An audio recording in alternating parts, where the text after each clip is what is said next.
Between comic relief, an idealization of purity, and the creation of a view on the wrongs and aberration of adults, memories of childhood can be important markers of a serious tone, identity, and atmosphere.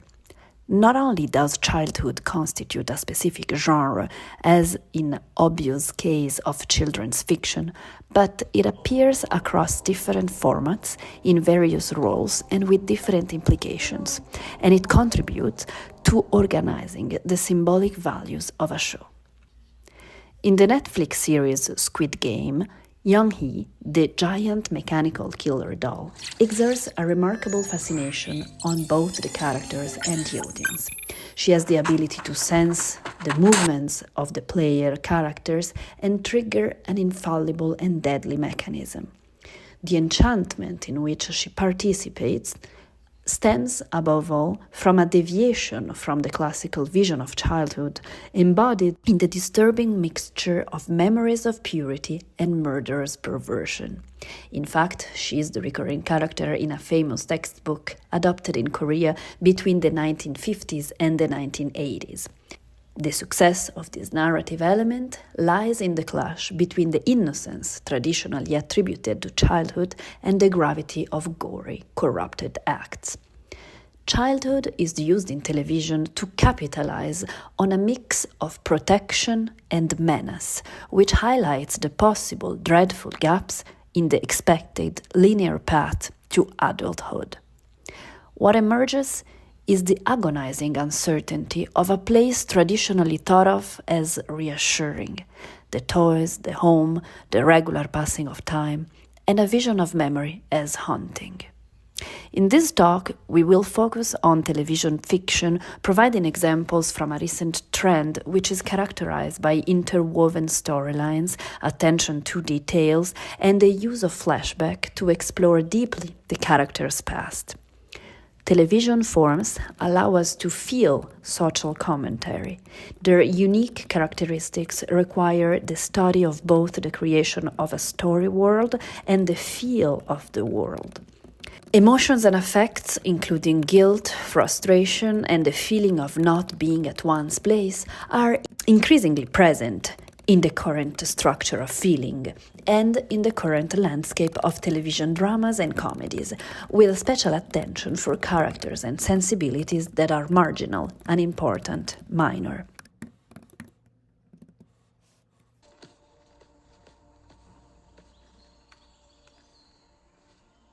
Ti sei fatto male?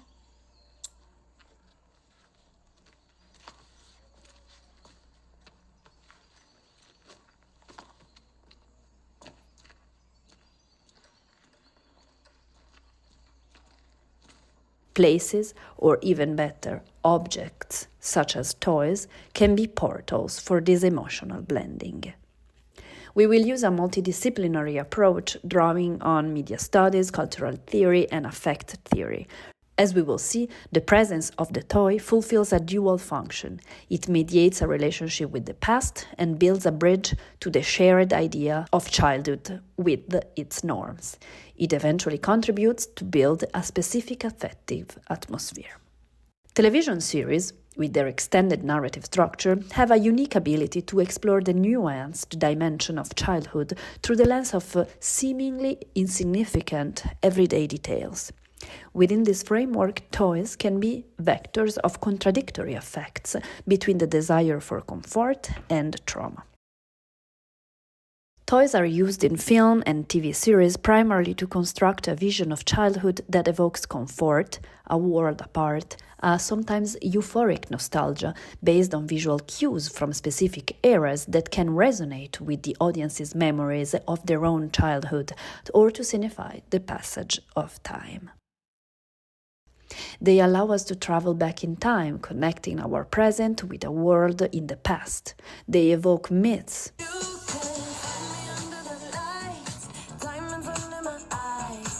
Best day ever. It is the best day ever. So is yesterday, and so is tomorrow, and every day from now till forever.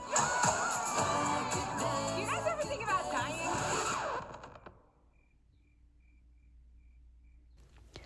Intimate portrayals made possible by contemporary serial narratives offer a window into the emotional landscape of youth, revealing how mundane objects and banal interactions can be charged with meaning.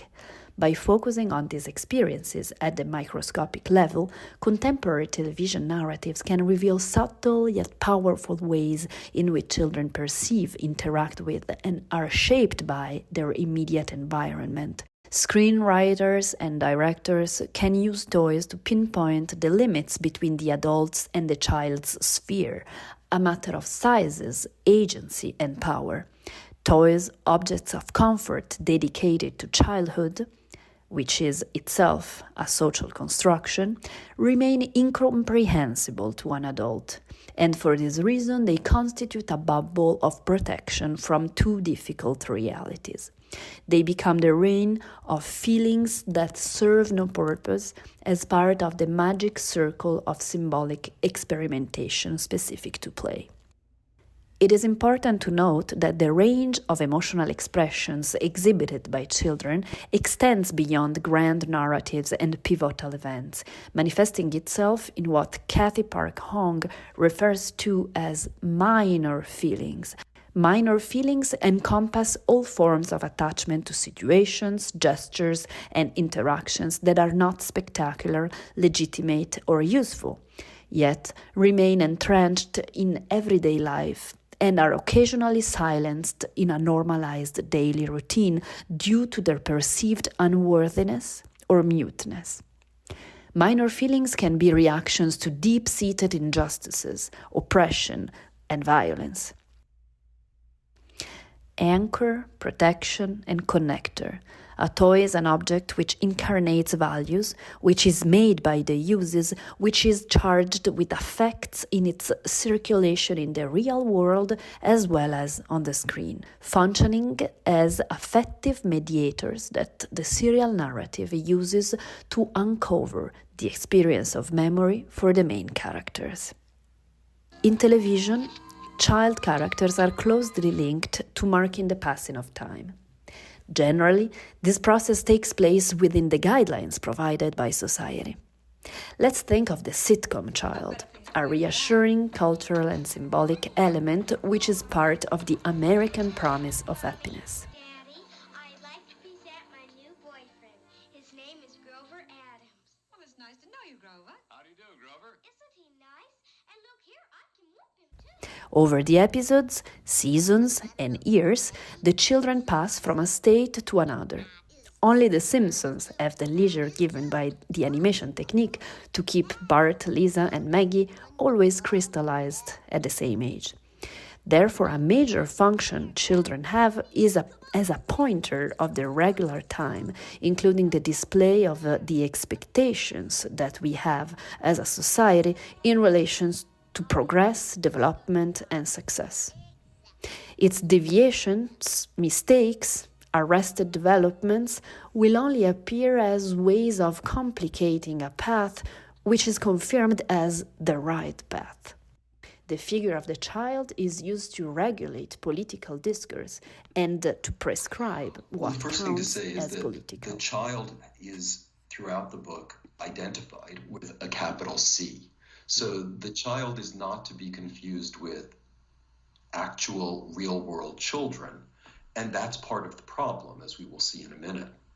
The child is an image of the collectivity itself, as always in the process of development, formation, and preservation. Being a child also means being nourished by a way of perceiving time which is tilted, off-centered. Synchronicity, deviation from a progression, or movements from the past to the present and from the present to the past, including a mix of fact and fiction, traditionally characterize a child's feeling of time, disconnected by the adult's need for productivity in a set of rules.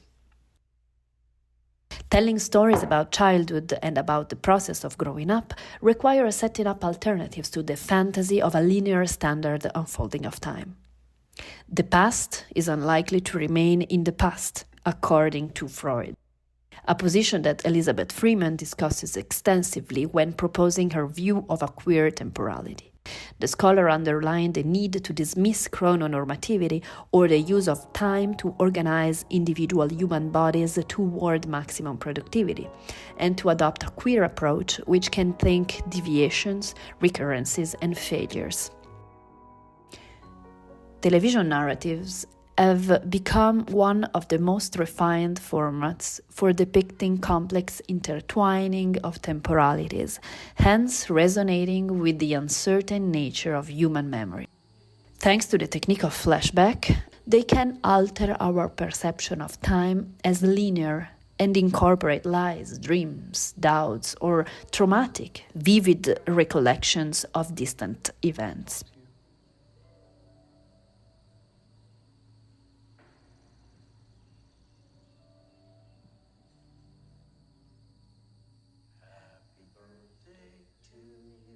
No time, okay?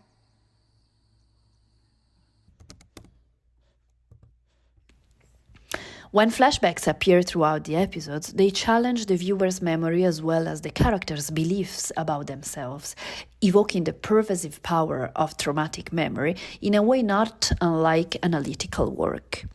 In a normative, optimistic logic, an investigation has the power to reveal hidden truth.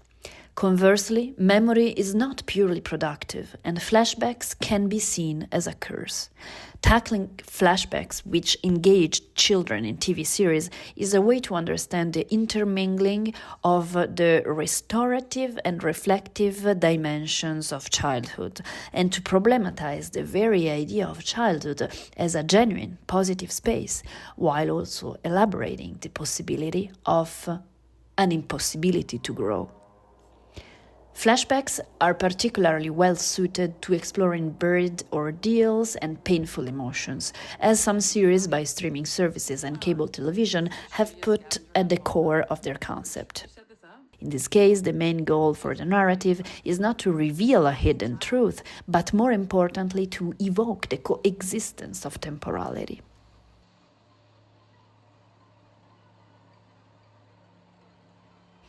A specific place or a single object, like a toy, triggers a sudden, powerful interweaving of present and past, fact and fiction. And yet, a critical approach to the representation of childhood is needed in order to avoid the idealization of such alterations to normative values as a new norm, in a framework marked by the endemic presence of a childhood nostalgia, often willing to recreate a past that never was.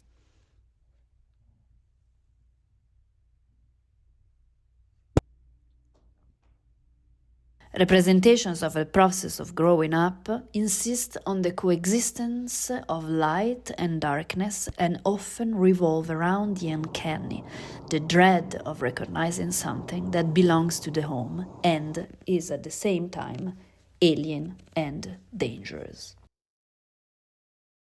Toys are charged with social meaning, adult expectations, and ways of orienting the children towards a specific path. They are elements of a design that builds the house as a space of protection as well as a container within modern expectations that often equate the presence of a child with the success of a family. An interesting way to look at this binding mechanism and to problematize the very idea of childhood is horror. The machine that comes to life independently of its prescribed use is a common trope in fiction. Another interesting use of the uncanny is the trauma that resurfaces when the adult finds the childhood objects, challenging the primacy of the child's development as predictable, reassuring, necessarily productive, and optimistic. The series Kidding explores the theme of grief and the failure of an idealized version of childhood. The feeling of a comfort that is too soft and too suffocating dominates until it becomes too much to bear. The character realizes that, over the years, he too has become a doll, a puppet, and rebels against the system. It is through the exploration of these dysphoric affects, a tender, comforting attachment, and the recognition of the prison it represents, that certain serial narratives can complicate the image of childhood. The Quebec television series In Memoriam is a good case study for understanding how toys can mediate childhood trauma and its lasting impact on the adult psyche. The narrative is set in the aftermath of the passing of a multimillionaire patriarch, Paul-Émile de Léry, who did not appoint a successor. Instead, in his will, he devised a complex and high-stakes battle royale inheritance game which pits his adult children against each other and forces them to confront their past. Each challenge is based on a specific childhood memory, creating a complex and emotionally charged environment. The setting for In Memoriam is a lavish manor, a stage for a series of psychological and physical attacks on the children unfolding in both the present and the past. The mystery surrounding the tragic fate of the mother in the series remains unsolved but keeps reappearing intermittently through grainy flashbacks. Throughout the series, the siblings face trials that provide clues to unravel the events that led to their mother's death. The clues are presented in a confusing and potentially changing way, like pieces of a puzzle that need to be reconstructed.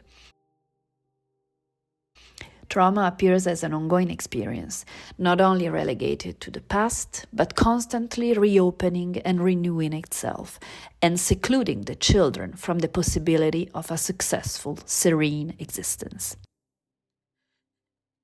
Julien represents a total deprivation of any social or psychological ground according to normative society. He is gay, his sentimental life is in shambles. Moreover, his attitude is defiant, appearing as a spoiled rich kid.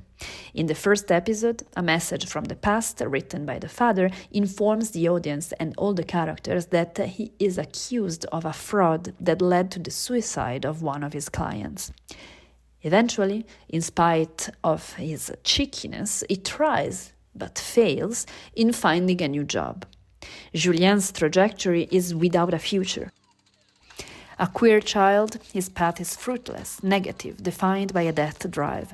And, as we learn, the reason of such impossibility to be is found in the past. The third episode opens with a sequence set in the past.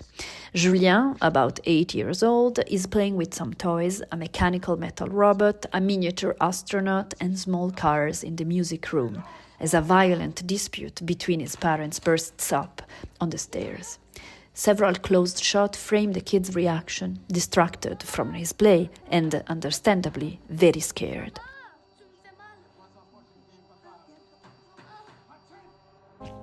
Later in the episode, in the present, the whole group of siblings convenes in a small reading room for the beginning of a new challenge whose sole rule is that nobody can leave the manor. Without further notice, a dreamlike nursery rhyme sung by the voices of a woman and children starts, coming from another room, accompanied by a loud mechanical whirring.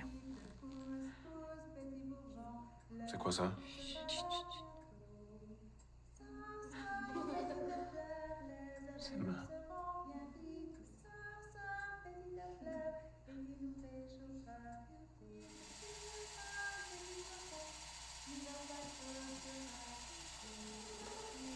Getting up from the couch, transfixed, Julien moves towards the piano room from which the voice seems to come. The cold, eerie toys evoke the scene that we have seen before.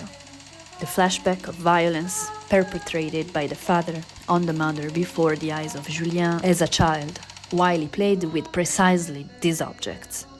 Julien turns off the robot by pressing a button. If the mechanical noise stops, a metallic grinding persists in the extra-diegetic sound space until it disturbs us. Then the traumatic memory follows, this time completing the scene.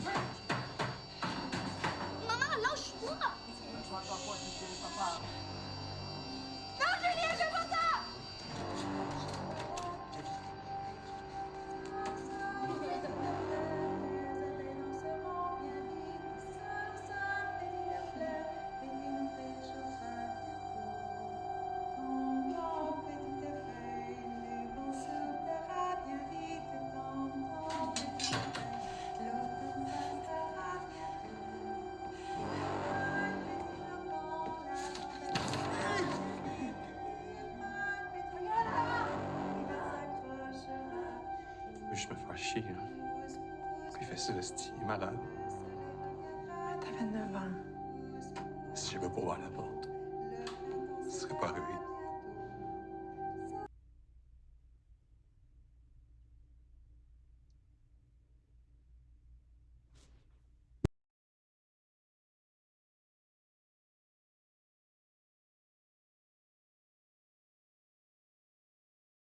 We learn that Julien's sideways growth is determined by the manipulative gestures of adults. Innocence is distorted by a mechanism in which everyone becomes the executioner of others in a form of horror that mixes nostalgia and alienation. The series nevertheless struggles to create empathy with the characters because without their potentially misleading memories. We will have to wait for the conclusion of the series, Heartbreaking, which reveals the result of the tragic device by highlighting the extent of ramified violence. The toys are used as elements of a trap, particularly twisted, which will put the character in crisis. Toys strongly anchor the characters into a past that appears impossible to leave. When it comes to rediscovering them in adult life, the toys and the music are at first vectors of a sweet nostalgia, immediately followed by the dread that comes with the acknowledgement of the father's ordeal. Pourquoi? C'est une surprise.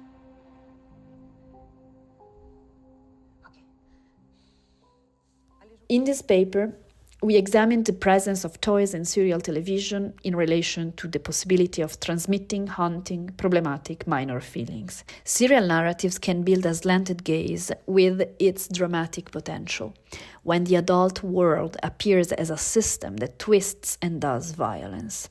Television's language can explore in multiple ways the continuing influence of childhood experiences on adult behavior, giving place to a specific look at childhood. It enables us to feel the convergence of minor effects and horrific psychological violence in common or in adverse childhood experiences, which reappear as meaningful in the present. Toys can be the linchpin for analepsis, which complexify the narrative by adding crucial backstories and connecting past and present events in creative, sometimes uncanny, disturbing ways, to the point that they become mainly, if not only, connotated as vectors to a past trauma. Working with television series can help us understand the place of childhood in our time. Some series make us feel closer to small sensibilities. Many of them work in the balance between nostalgia, comfort, and horror. In this talk, I try to uncover some narrative and formal strategies used to represent children, toys, time, and their intertwining, always acknowledging the risks of victimization and the potential for a critical point of view.